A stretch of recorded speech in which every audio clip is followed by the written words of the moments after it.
Hello guys, welcome back our new mini blog. কিছুদিন আগেই আমি গেছিলাম পার্ক স্ট্রিটের মোক্যাম্বোতে। Mocambo is another heritage restaurant in Kolkata. প্রায় 1956 সালে মোক্যাম্বো স্থাপিত হয়েছিল, আর কলকাতার মধ্যে ফার্স্ট নাইট ক্লাবই হচ্ছে এই মোক্যাম্বো। এখানে কন্টিনেন্টাল, ইটালিয়ান অ্যান্ড ইউরোপিয়ান ফুডের জন্য কিন্তু ভীষণই ফেমাস। কন্টিনেন্টাল ডিশের মধ্যে আমি স্পেশালি তোমাদেরকে চিকেন অ্যালা কিউবটা ট্রাই করতে বলবো। ইনফ্যাক্ট তোমরা গেলে তোমাদেরকে কিন্তু এখান থেকেও রেকমেন্ড করবে এই ডিশটা ট্রাই করার জন্য।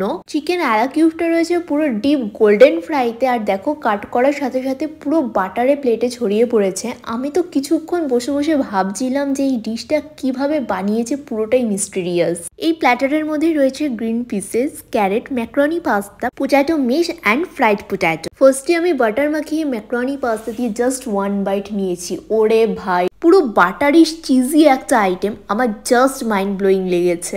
আমার এতটাই ভালো লেগেছে, এই আইটেমসটার জন্য আমি আবারও মোক্যাম্বোতে যাব।